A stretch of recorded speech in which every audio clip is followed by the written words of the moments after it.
suspicious when this place is quiet. I always think in my heart, I hope they're plotting and planning something fun. Because usually coming up here, I feel bad because I'm quieting down this rambunctious bunch of people. And I love that, though. I love that we are a happy spiritual center. Because haven't we been to those ones that are like on the funeral every Sunday? Irritation. We are joyous. Happy is conditional. Joyous is eternal. We are joyous because we know the beauty of life. We know that there's a universe, a loving God saying yes to us, moving through us and as us, and I consider that a happy, darn good thing. So, let us be open. Let us love each other. Let us grow and be joyous in the next hour.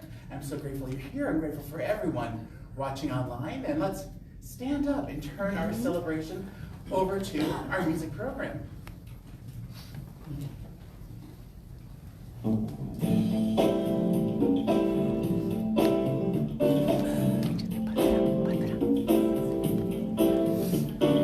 Thank you for this day, Spirit. Thank you for this day.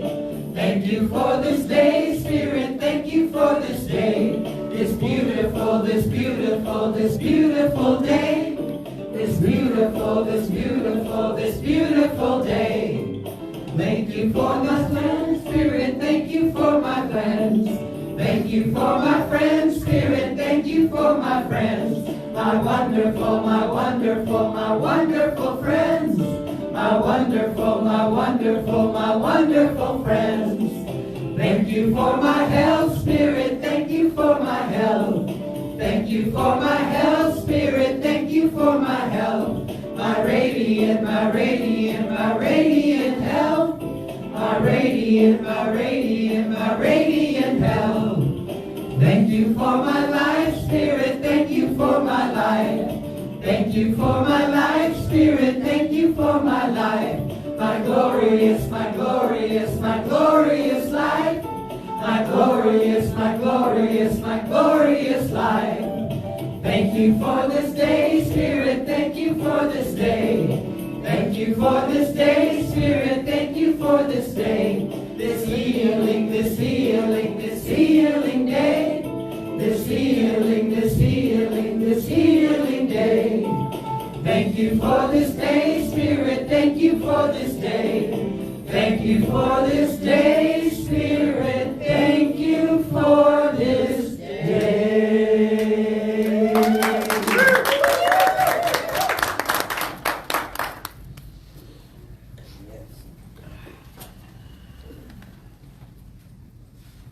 I love that song for many reasons. It's almost like a spiritual scan from the top of your hair to the bottom of your socks, knowing that all is beautiful and all is well. Thank you for that. And now to share a reading from Dr. Ernest Holmes, the founder of our Science Mind movement, I welcome to the pulpit, Mr. Pedro.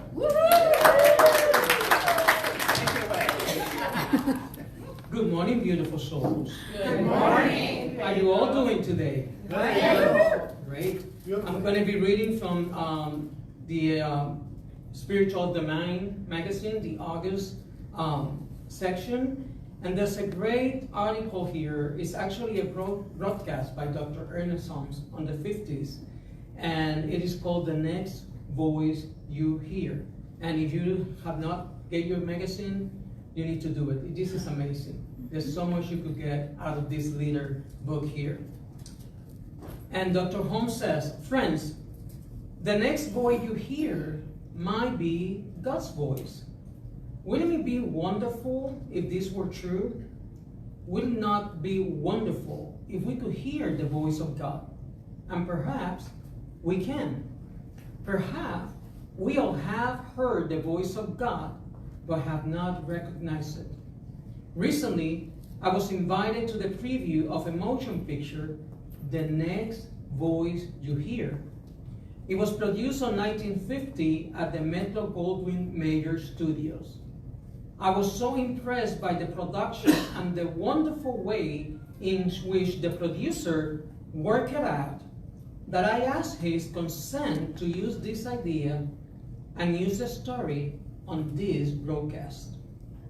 In the movie, God is supposed to go on an international radio circuit to warn the world and let them know that they must change their way of thinking and living in order to survive. And if humanity is to achieve those miracles of love and faith necessary to the well-being of all, the miracle of peace, of happiness, and compassion, a mutual cooperation must start. In the movie, God's voice, which, of course, is never heard directly as an audible voice, is still heard by everyone who listens. Everyone hears the voice on their own language, even though all nationalities listen to the same broadcast. I asked the producer how he happened to make this picture.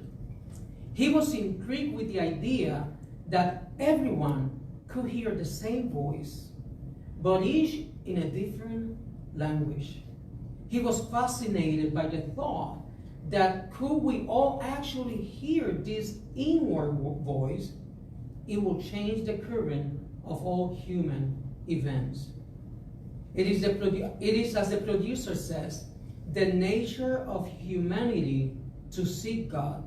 And so, throughout the ages, religions forms defeat the needs of some particular way of belief. But whatever the form any religion takes, the purpose is always the same. Always it is based on an inward conviction, common to all people, that a supreme intelligence guides the universe, and that there is a real need for communion between God and between us. The ways in which we approach God are as different as our own individualities, but the purpose is always identical: to reach out to a greater power that we are and seek the guidance of an intelligence that can direct our path into ways of prosperity and peace. There is but one God, and this God is, or should become, an immediate experience in our life. Not a God who was, but a God who is. And so it is. So it is.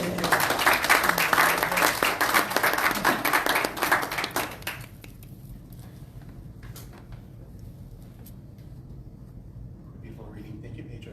You both can come forward. I should have had him stay up here. Thank you. Yes, it's good. Thank you. This is one of the most sacred and beautiful portions of our service when we celebrate and acknowledge all the wonderful traditions and spiritualities that Dr. Holmes studied to synthesize science of mind. We perform this ceremony to promote the universal consciousness of life that acknowledges that all people of all faiths, all lifestyles, all sentient beings come from one great universal presence, which we call spirit. Fundamental to this truth is a unifying nature of all religious thought and experience, which we honor here today. We light a candle for the Tao, honoring the universal path of harmony and equilibrium, the natural way. We light a candle for the shamanic traditions, honoring the beliefs and practices of indigenous peoples, the way of primal spirituality. We light a candle for Hinduism, honoring the path of knowledge, action, and devotion. We light a candle for Judaism, honoring the ethical path of living by sacred law. We light a candle for all forms of Buddhism, honoring the Four Noble Truths and the path of compassion. We light a candle for all forms of Christianity, honoring the Christ consciousness as the path of love. We light a candle for all forms of Islam, honoring submission to the will of God as the highest calling. We light a candle for the universalistic religion of Baha'i, honoring the path of unity and peace. We light a candle for all forms of New Thought, on their metaphysical path of healing through the practice of universal spiritual principles. And now as Bruni lights the healing candle, please out loud, silently, or in Facebook comments, name the person, the place, the situation where you are affirming that God is already present and that healing happens now.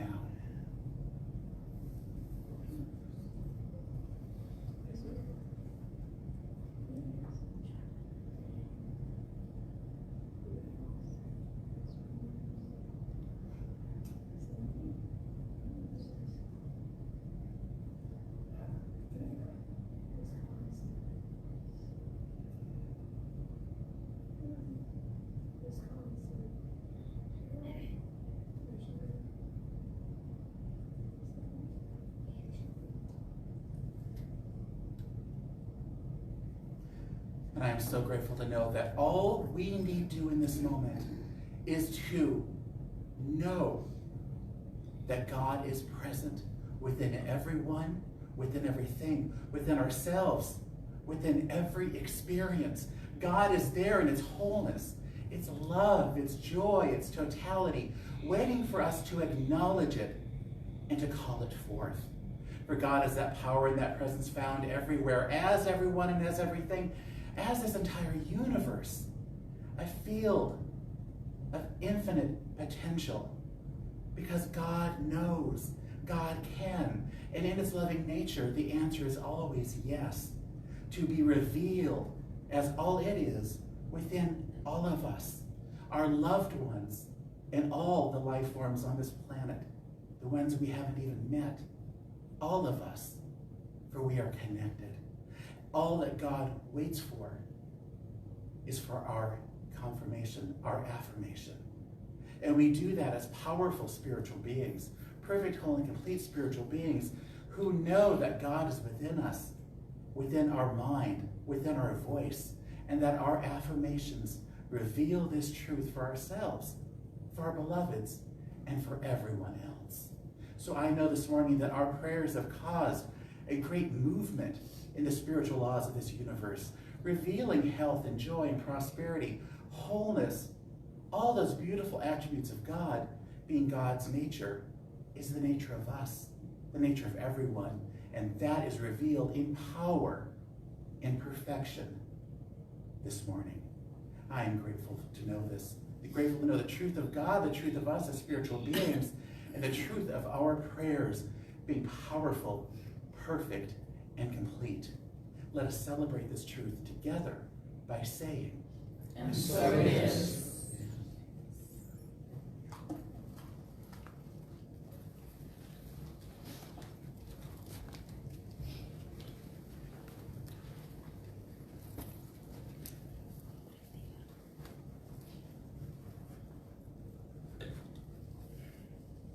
I am so blessed. I am so blessed. I am so grateful for all that I have. I am so blessed. I am so blessed. I am so grateful. I am so blessed. I am so blessed. I am so blessed. I am so grateful for all that I have. I am so blessed. I am so blessed. I am so grateful. I am so blessed.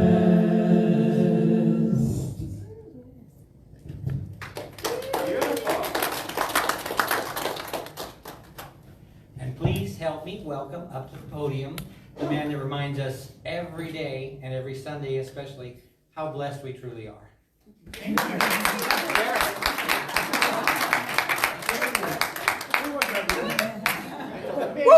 Make it short and sweet. Make it short and sweet like me. I loving getting to speak more often. It's been fun kind of growing into that, and to get to share this beautiful news, this beautiful message, consciousness with you guys. So thank you for the honor of being here this morning. Thank you to everyone watching online. We connect with so many people throughout the country and other countries through Facebook, which I like to call electronic oneness. So I'm grateful they're all here with us, and I invite them to come visit us. There's some beautiful people behind the camera that you get to meet, you get to hug, and you get to know. And that's wonderful. But as you know from hearing me speak on Sundays, and that I used to be a reporter, newspaper reporter, which don't ask what a newspaper is, young people. It's almost getting to that point. But I love stories. And this morning I want to share a story with you about a neurosurgeon named Dr. Jim Doty. He was performing on the morning we're talking about brain surgery on a sweet little boy who before the surgery pulled him aside and said, "My Nana prayed for me this morning, and she prayed for you too." That's sweet. The surgery he was doing is he was removing a tumor that the little boy called the ugly thing from his head. It had been causing him a lot of pain and threatening his young life. So Dr. Jim started that surgery, as he always did, calmly, step by step, visualizing the future of his patient.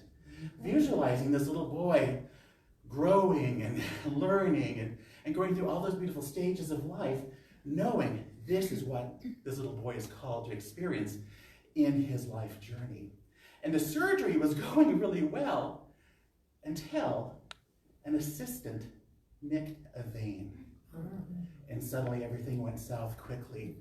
Dr. Jim said that area of the brain was suddenly flooded with blood.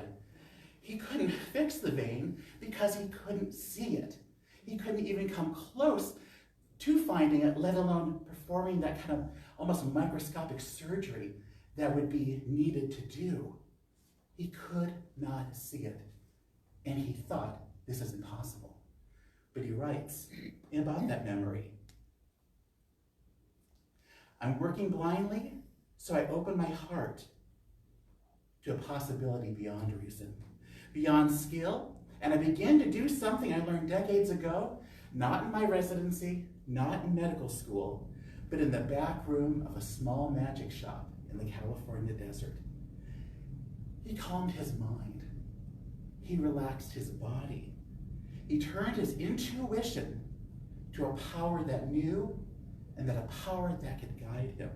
He writes, "I visualize the retracted vessel.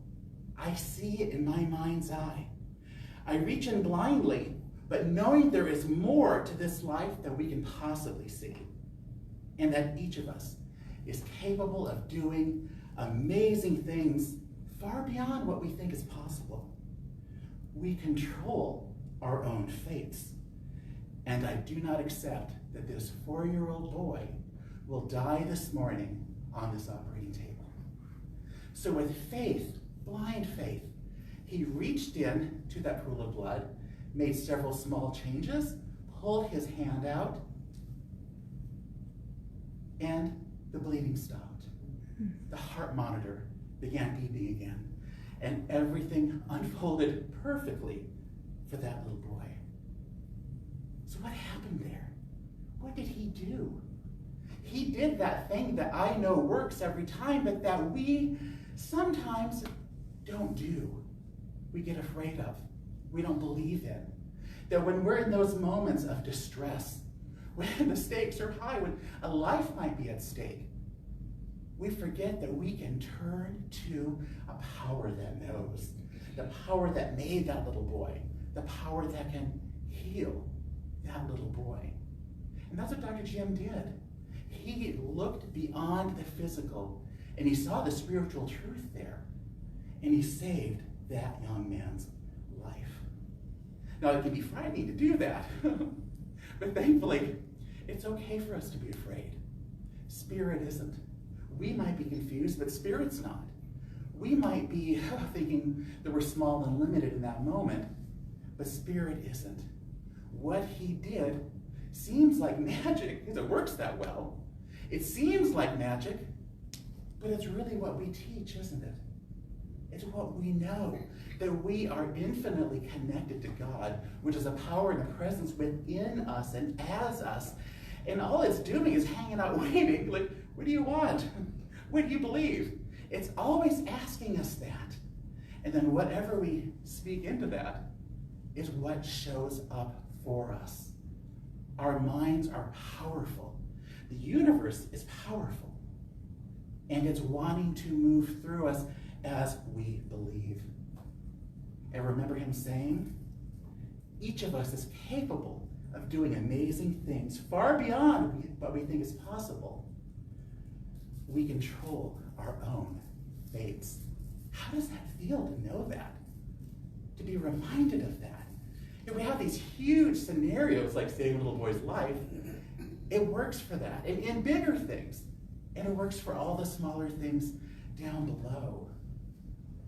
Where have you, and I know you have, in your life, turned to faith, turned to spiritual truth, and saw the impossible happen in front of your eyes? Remember that. Call that to mind. And think about what we know when we remember that. It tells us that what we believe is true, how it works. And for those who haven't had this experience yet, I invite you aboard. It's a fun process. And it works, doesn't it? So for people who haven't taken those blind faith leaps, maybe what's held you back? Go within and ask to heal that so that next time you can do it and take full advantage of what the universe has to offer. Because I said last week that I am a sacred instigator, which I think I like that new title more than maybe senior minister. You know, it's my job up here. Sometimes, you know, when I first started writing talks, like, I've got to tell you it all. And a dear friend once reminded me, you don't throw it all out. What I'm to do is to remind you of your wholeness and your worth, and to instigate, to help set that spark into motion for you to do that in your life. All of this. So to understand what Dr. Jim did that day, we need to go, and he did this many, many times in his life, we need to go back to his childhood and to step with him inside the magic shop. So go back with me to when he was 12 years old. Sweet little boy himself, growing up in Lancaster, California in a poor family. His dad was a raging alcoholic. His mother suffered from a great deal of depression, lots and lots of medical problems, and he was often hungry. He and his siblings, they had a really rough upbringing. But in the moment of this story, that's not what he was worried about. In the moment of this story, he was on his orange bike, headed toward the Cactus Rabbit Magic Shop in search of a new thumb. He was a budding magician. He wasn't a real thumb. He needed someone had taken his plastic thumb. You know those thumbs, little false ones, and you know, hide a little handkerchief in there, or hide glitter in there. He was going in search of a new thumb. And he'd never been to the Cactus Rabbit Magic Shop and was excited. He knew that's the place to go. By the way, this is all true. When you read this, it sounds like a great movie, but it's true. So he gets in there and he meets the owner, who ended up being a pretty well-known card magician, you know, around the world. He's all over the internet. But better than that, young Jim, 12 years old, experiencing a really rough life, met the owner's mother, named Ruth. She was there for 6 weeks, visiting in Lancaster. And she didn't see a customer in this young boy. She saw someone with great mental potential and great spiritual potential. So she offered him to teach him magic if he would come every day for 6 weeks. For the time that she was there, every day, and she would teach him magic. And she said, "What do you say, Jim? Are you ready to learn some magic? It's going to take a lot of work, and you're going to have to practice the tricks I teach you, even more than what you've done with your magic thumb. This kind of magic is something you can't buy in a store, but it will make anything you want appear. For real, no tricks. no plastic thumbs. But I promise you, what I'm going to teach you will change your life. Now, he thought he was going to be learning tricks, but I can tell you, he learned meditation. He learned manifestation. He learned what we learned all in 6 weeks in the back of a magic shop. And being the hungry little boy he was, the first thing he manifested, a good lunch. They ate chips, they ate cheese, they ate crackers, and always Chips Ahoy cookies. So I like Ruth. She taught him meditation and manifestation in a formula that worked like this. First, to relax the body, tame the mind, open the heart, and to clarify your intent. That's what she offered him. And she said the only thing she would charge him is the promise that if she taught him this magic, that he would teach it to somebody else. And he said that the trajectory of his life, and no matter what fate had in store for him at that moment, changed forever. And it's important, before I get into this, you might be expecting something mystical, something magical, something complex. And it never is in spiritual work, is it? It's simple, it's clear, but it's powerful and can be applied to anything in life, and it works. So she began her lessons. For the first trick, she taught him to open the mind, open the heart, then relax the body and the mind. She stressed to him how the mind can start making up stories if it's not better informed. To start with the heart, to let the heart lead the way. And that if our hearts are open, then we're open to receiving all of that information, all of that support and guidance and enthusiasm from the universe. She said to him, Jim, have you seen that trick where the magician saws a woman in half? Well, we're going to do a trick like that, but with your heart. We're going to cut it open and split it right down the middle.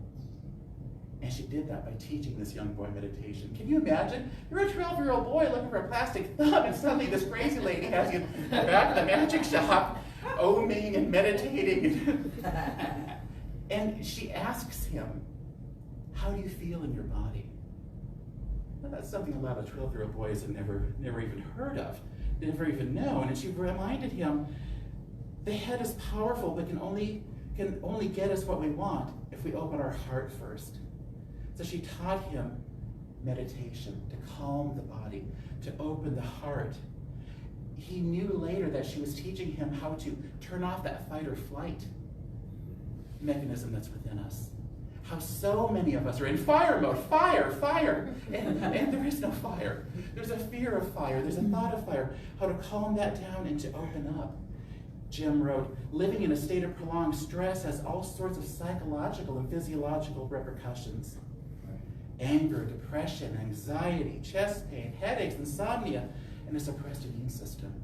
She knew to begin there, to open that up so that he could clearly think, that he could clearly feel. And isn't that what we teach in our teaching? That we must quiet our mind. We turn to meditation. That there's a universe speaking to us, wanting to guide us and to teach us. But if there's a lot of noise in our bodies and in our hearts, if we're closed off from that we can't hear it. So I ask you, how open is your heart to receiving all the good that you can experience? If there's anything keeping it closed, what is that? Are you ready to release that? How does it feel when you hear that question? And what does your inner spirit say to you? It's a powerful experience. The second trick she taught him was to silence the voices in his head. Jim would later write, a great magician already has the audience under his spell before they even realize he's moved on to the next trick. He said, Ruth was a great magician. I never knew there were voices in my head until Ruth pointed them out. I never knew how loud they were until Ruth asked me to keep them silent. He told her there is so much going on in his head, so much judgment, criticism, worry, and fear. And she told him, that's not you.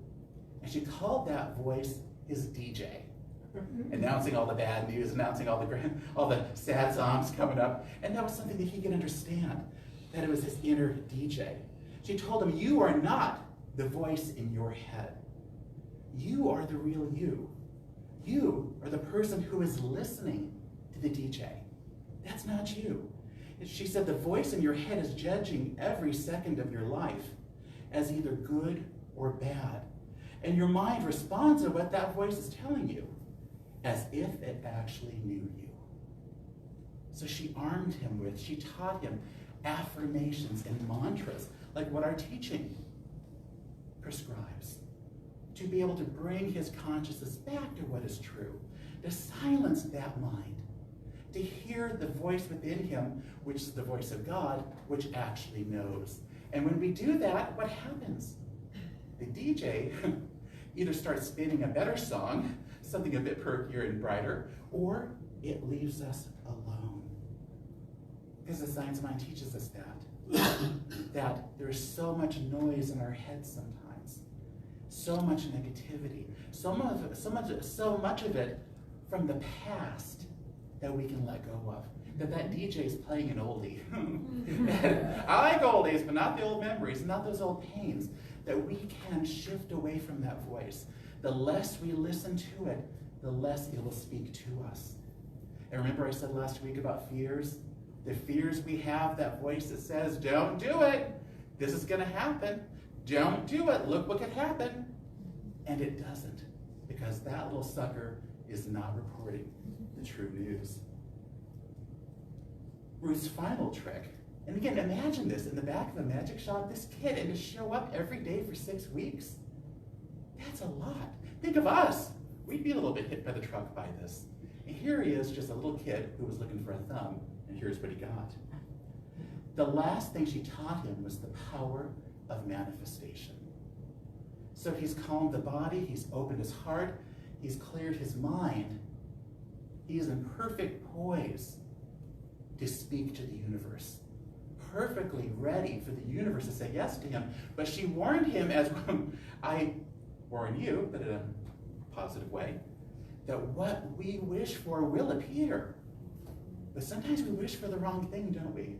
Have you done that? Like, yay, it's here! And oh boy, that's not what I wanted.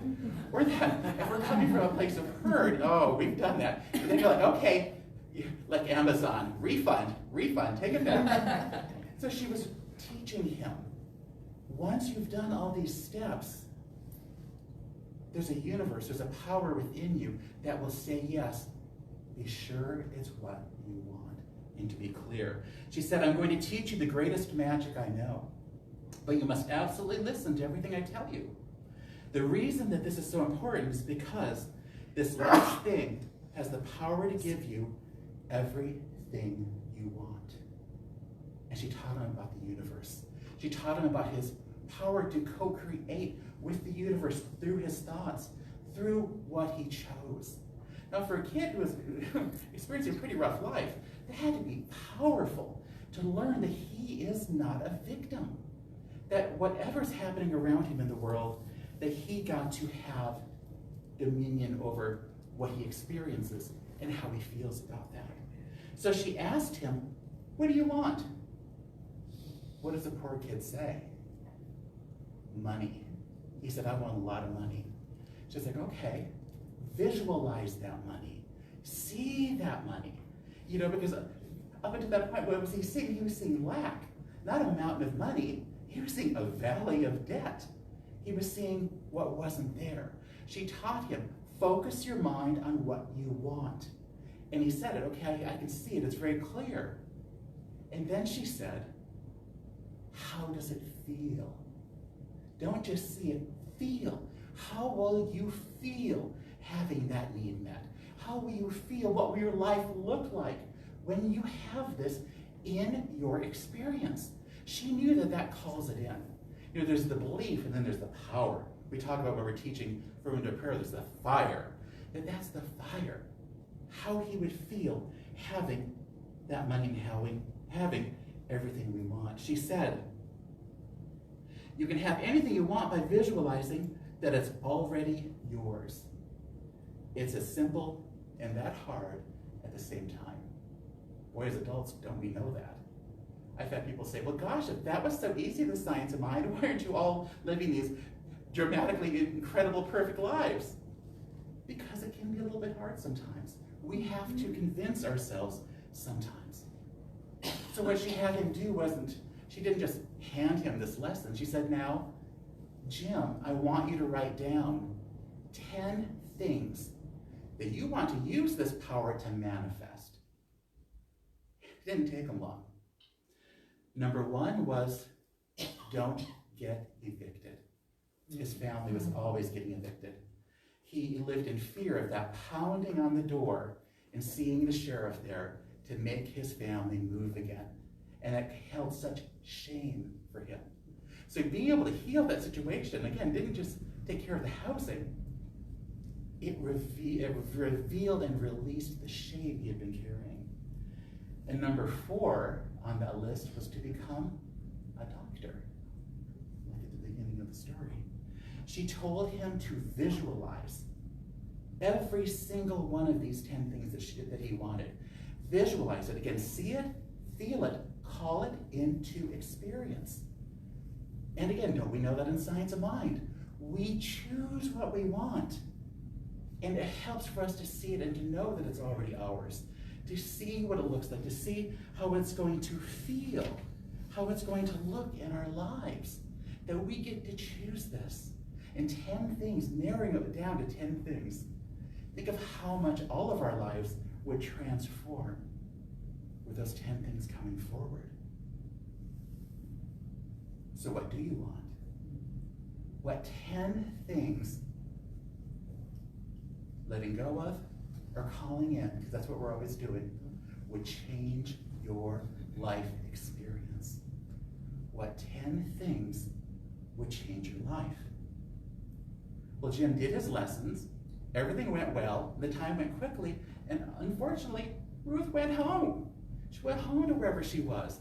But he got to see her as her son was going to drive her away to the airport. And he got to run them down, wave them down, and to tell her, this is right after the final lesson, that the number 1 thing had already come true. Boom, boom, boom, boom, boom. Knock on the door. What's this? Here comes somebody they didn't know. Talks to the mom. Hands an envelope of cash. Enough money for that month's rent, and you get caught up on rent. Where did that come from? We know. How did that happen? We know. And again, the beautiful message of science of mind, and Ruth would agree, we don't have to know how it happens. That's God's job, the universe's job, to figure out how that's going to work. And she left town with him being a changed man. She said to him, you understand it now, don't you? The power you have inside you. You were ready to learn, and I was privileged to teach you. She said, all of us, each of us has that power inside us. We just need to learn how to do that. And Jim would later write, after Ruth, I saw the world differently. I saw myself differently. I believed in a world of unlimited possibilities. I could create anything I wanted, and it gave me a sense of power and a sense of purpose. That ultimately, we all have the ability to learn this magic. He had tapped into it, and he was putting it to work. And how quickly did his life change? It transformed quickly. Again, they didn't get evicted. He no longer held pain and hard memories in his body. He was able to more easily focus on what he wanted versus what he didn't want. He began to see the hurt and pain in others. And that helps for us to understand each other. He learned how to not get caught up in the spiral of drama and all the anger and all the craziness around him. And I promised myself I wouldn't choke up over any of this. He told his parents that he loved them. And there was a big healing shift from that. He learned that he and that everyone is powerful. Now, did life get perfect right away? No, it didn't. And I should have said at the beginning, this is all based on a book. Of course, nonfiction book that I'll give you the title for at the end. He manifested, remember number 4 was to become a doctor. He manifested a college scholarship. He manifested medical school. And it's so bad, I said, I'm not crying. The day he left for college, he had, to kind of tell you, how something beautiful happened, but still things were kind of still a little bit hard, that when he got onto the bus, he had blood on his pants. You'll read the book and you'll find out where that came from. But what a transformation for this young man, that he practiced and he visualized and he kept on that list until it came forward.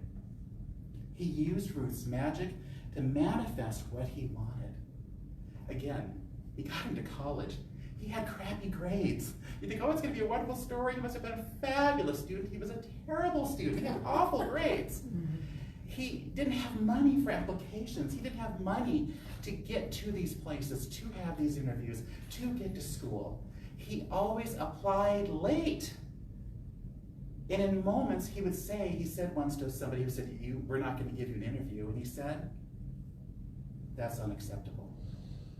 This little podunk kid with crappy grades and no money saying it's unacceptable. I will be let into this school.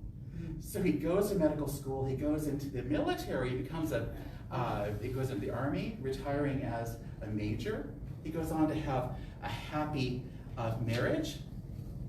He goes on to become a faculty member of Stanford University, its School of Medicine in the neurosurgery department.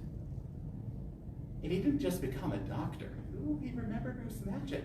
His study was to study, his specialty, to study compassion, meditation, and self-compassion, and how that benefits the mind, how it benefits the brain. He was the senior editor of the Oxford Handbook of Compassion Science. This 12-year-old punk kid, I love this. He was the founding director of the Stanford Center for Compassion and Altruism Research and Education. And one of its benefactors, the Dalai Lama. This man succeeded. He brought that list of 10 things to life. What he learned was how Ruth's magic could open the heart, open the brain, and put to work that universal power. He wrote, you can change the circuitry of your brain. I didn't know this at the age of 12, but during those 6 weeks with Ruth, she literally rewired my brain. He said, when our brain changes, we change. This is the truth proven by science. But an even bigger truth is that when our heart changes, everything changes. And that change is not only how we see the world, but in how the world sees us and how the world responds to us. That's beautiful.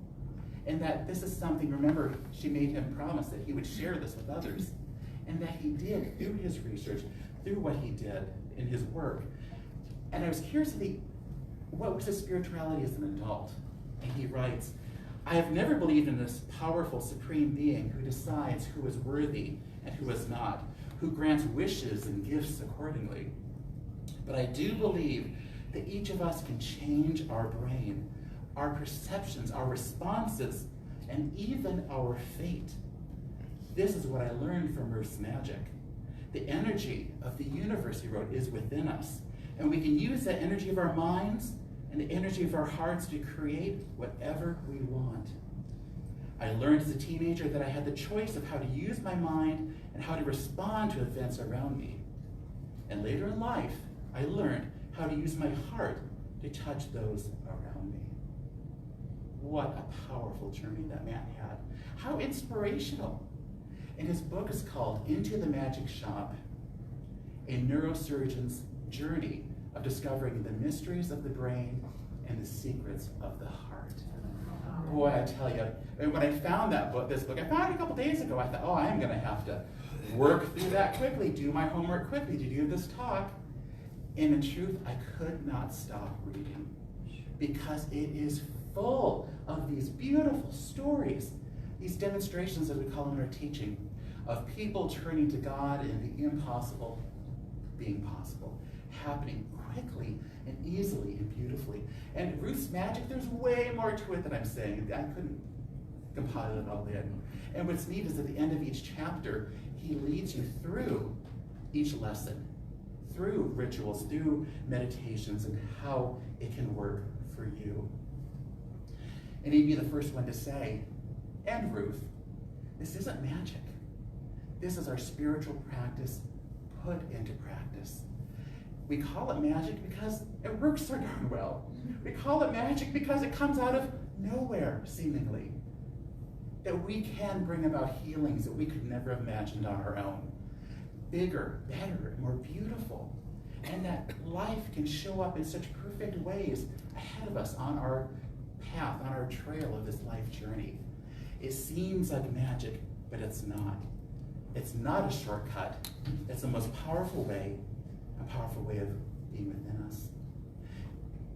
And I love this story because it's so easy for people to say, and if I would have just started off, here's a surgeon I want to tell you about, you would have said, well, he's not a good role model. I'm not a surgeon. I'm not smart like that. I'm not fancy like that. And we might think, well, I can't be like him. Look at where he began from. Look how he started. But then look at what he knew and remembered. And this magic was practice. He lived this. He visualized this. He brought this into being through his prayer work, and I think that's fantastic. And his reminder to us is that we can do it too. He wrote, Ruth wasn't a supernatural being, even though at 12, I like to think she was. She was simply a human being who had the profound gift of empathy and compassion, of being able to care about another being without expecting anything in return. She gave me her time. She gave me her attention. And she exposed me to a type of magic that I use to this day. How powerful. And remember that she made him promise to teach others. Well, he wrote a book and he certainly taught me. I hope I've taught you a little bit more this morning. And now I invite you to teach others. When you have the opportunity to share that good news with people, that life is saying yes to them.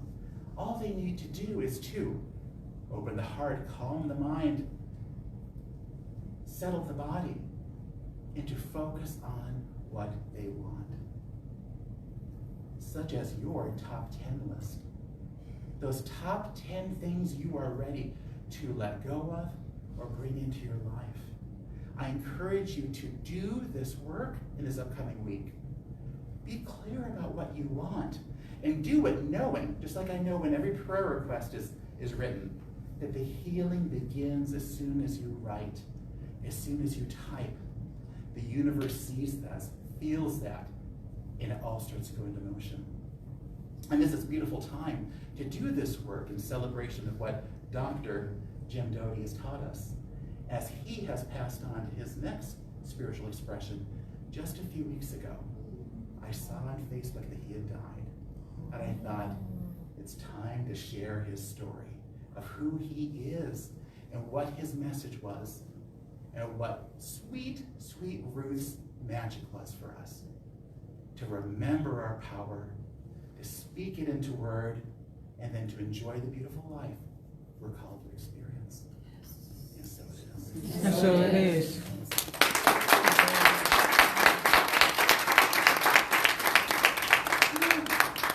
Join me by closing your eyes, opening your hearts. Let's open our hearts. Let's calm our bodies. Let's tame our minds. And let's speak our intent. That we intend to always be heard by this universe clearly as we speak to it through the language of our heart, of our feeling. As we choose, as we write the script of our experience every day, that we do so knowing that there is one God, one power, found everywhere as everyone is everything, as unlimited power, unlimited love, unlimited wisdom. This is God, a power and presence that knows, that can, and that gives, moving through each of us according to our beliefs.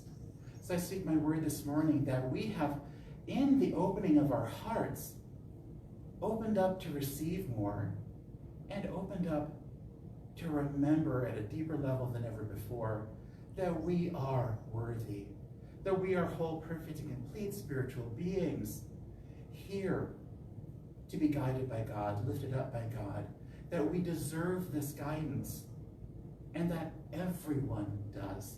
It's unlimited. That what we are called to release in our lives happens as soon as we make that decision. And that what we are being called in our top 10 list to manifest comes into our lives in the very best way, at the very best time. It is our job to clarify our intent, to know what we are wishing to experience, and that's what happens powerfully and beautifully. Just as Jim transformed and then created his life, magnificent in every way, so too are we doing that right now. The universe is asking, what now shall we create? May your answer be deep. May it be big. May it be beautiful. And may it be delivered on a wave of passion, trust, faith, and great enthusiasm. And so it is. And so it is. Thank you, beloveds.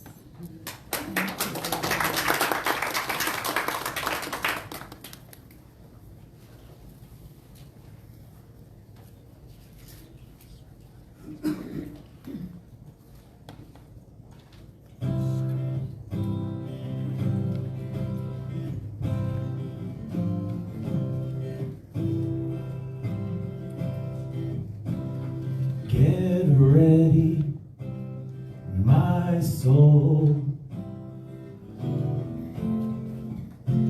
I'm diving in. Get ready, my soul. I'm diving in to the deepest kind of love, to the sweetest kind of life. Get ready, my soul. Everything I've ever done, everything I've ever seen, everything I've lost or won,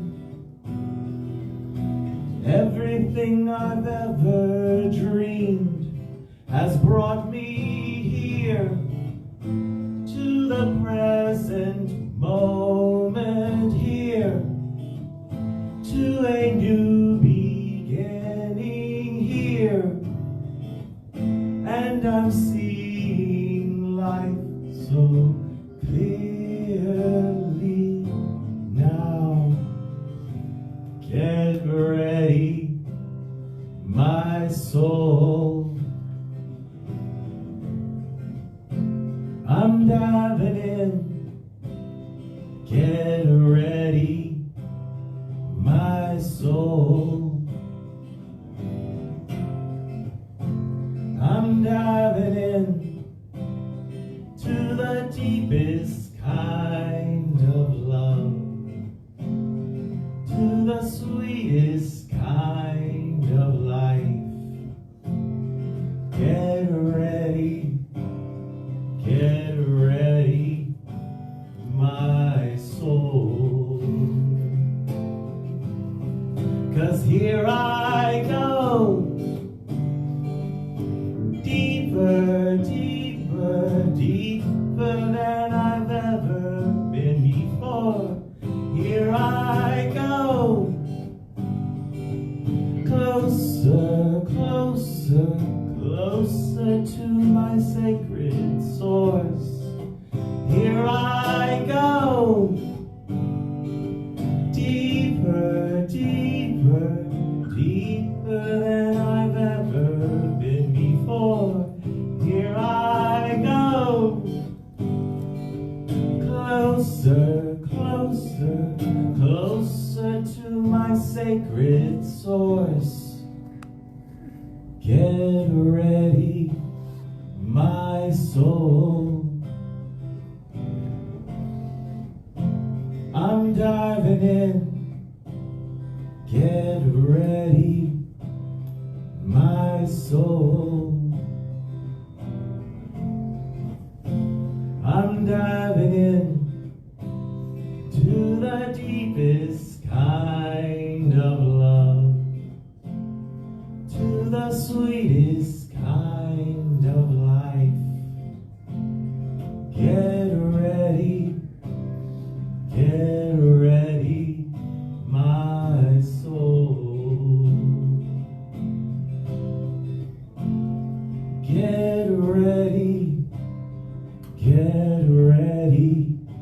my soul.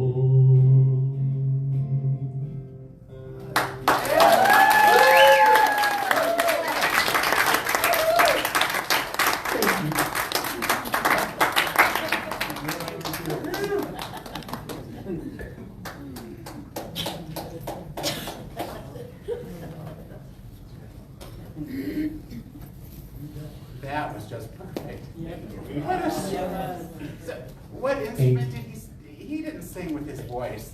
That man just sang with his heart. Yes. Oh, that was beautiful. His first solo.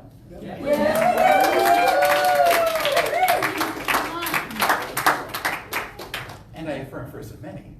So it is. So now's our time of divine offering, our divine giving, putting into practice what we know about the law of circulation, that what we give returns to us, as we beautifully know. So let's take our offering, or the device of our offering, to our heart, and let's affirm, announce, and declare what we know to be true. Divine love consecrates my gift. It goes forth to heal, to prosper, and to bless. It is evidence of my conviction that God is the source and substance of my supply. I joyously contribute to the vision of this center, knowing that it returns to me multiplied abundantly, and so it is.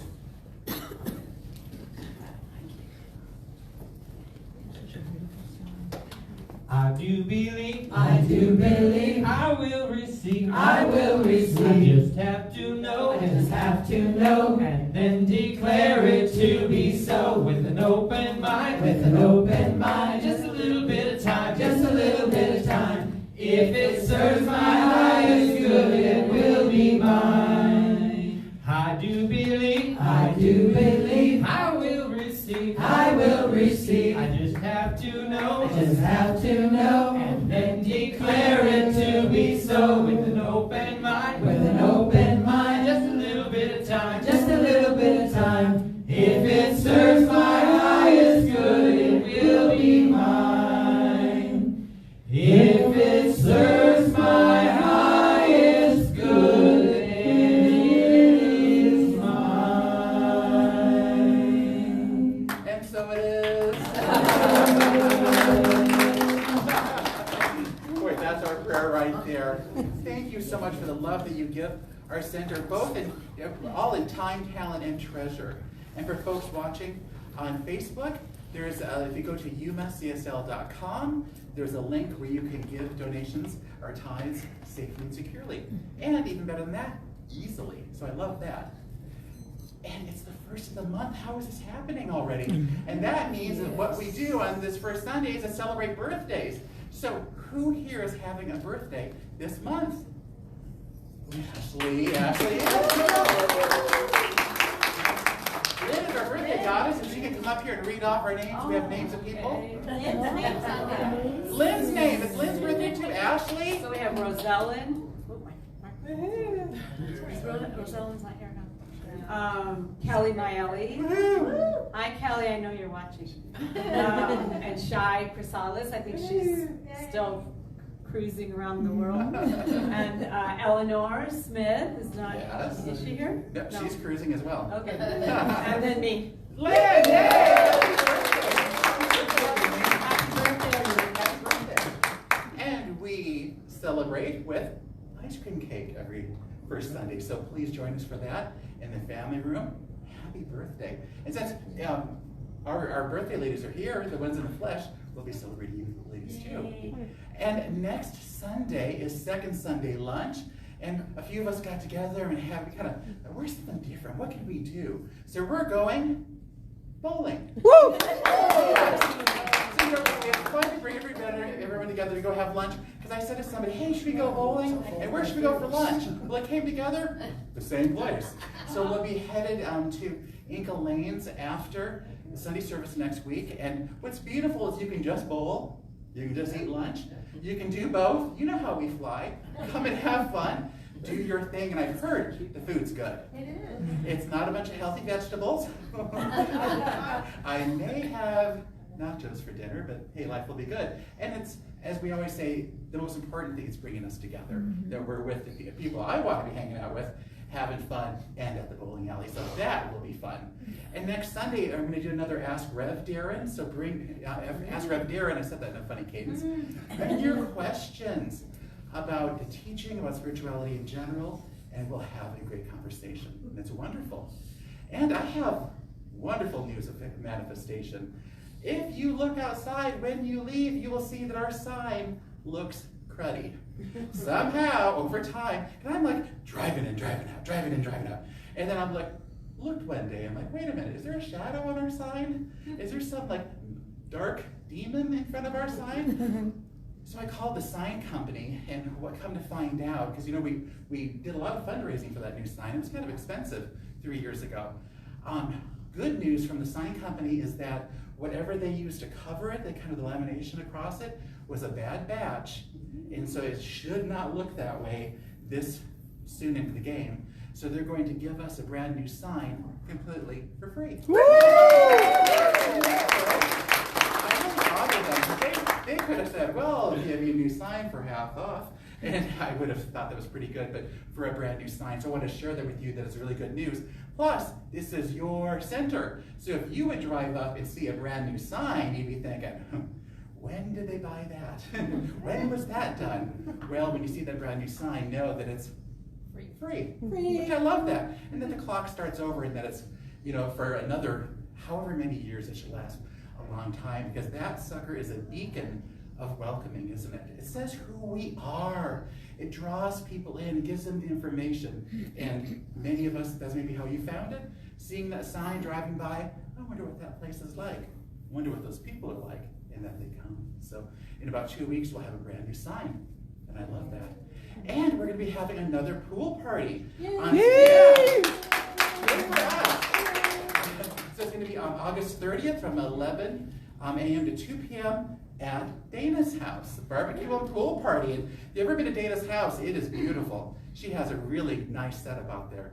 So tickets are $10, and you can get your ticket from Miss Sherry.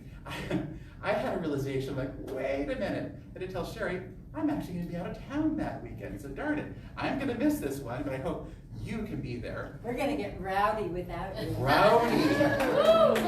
You guys are going to make the news, aren't you?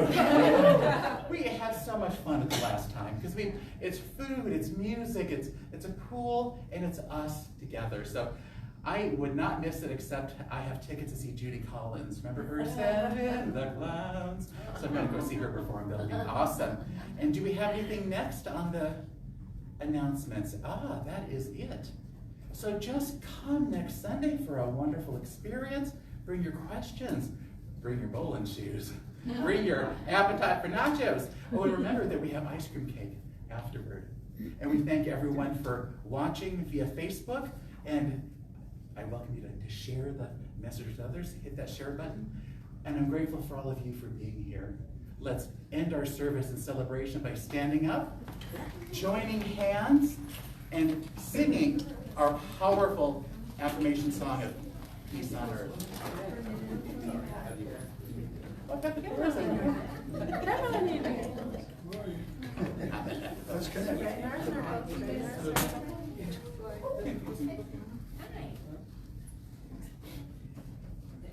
We linked up? Ready? Let there be peace on earth, and let it begin with me. Let there be peace on earth, the peace that was meant to be. With